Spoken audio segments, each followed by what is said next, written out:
আসসালামু আলাইকুম সমস্ত থেকে ফিরে নিয়ে এসেছি পবিত্র কিতাব দ্বীন-ই ইলাহি। এই কিতাব হচ্ছেন খোদার গোপন রহস্য কিতাব। এই কিতাবের লেখক হচ্ছেন হযরত রিয়াজ আহমদ গরসে। হযরত রিয়াজ আহমদ গরসে তিনি যিনি হলেন ইমাম মেহদী আলাইহিস সালাম, কলকি আবতার এবং মাসিয়া। এই কিতাব আমি আগে পড়েছি, তারপর নুকতাটা পড়ছি, আপনারা মনোযোগ দিয়ে শুনুন। বিসমিল্লাহির রহমানির রহিম। উদাহরণস্বরূপ হুজুর পাক সাল্লাল্লাহু আলাইহি ওয়াসাল্লাম উম্মতে গুনাহগারদের ক্ষমার জন্য হযরত ওয়াসিস করণীয় থেকেও দোয়া নিতে সাহাবাদের পাঠিয়েছিলেন। দানশীলতা, কঠোর সাধনা ও প্রার্থনা এবং শাহাদতের দ্বারা গুনাহের কাফারা এবং ক্ষমা হতে পারে। বিনয়, অনুতাপ এবং কাতর সুরে ক্রন্দন করা রবের পছন্দ, যে কারণে নসুহার মতো কাফনচোর এবং মৃত নারীদের ইজ্জত নষ্টকারীকেও ক্ষমা করে দেওয়া হয়েছে। আল কোরআন। একদা ঈসা শয়তানকে জিজ্ঞাসা করে যে তোমার উত্তম বন্ধুকে, সে উত্তর দেয় কৃপণ উপাসনাকারী। তা কি রকম? তার কৃপণতা তার উপাসনাকে নিষ্ফল করে দেয়। আবার প্রশ্ন করেন তোমার সবচেয়ে বড় শত্রুকে?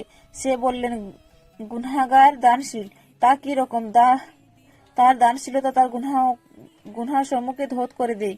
আল্লাহর সর্বোৎকৃষ্ট লোক সমূহকে এবং তার সৃষ্টিকে যে ভালোবাসে ও খেয়াল রাখে, হক তথ্য সত্যের সাথে থাকে ও ন্যায়পরায়ণ, এমন ব্যক্তিও রবের দয়ার দৃষ্টি লাভের যোগ্য হয়ে যায়।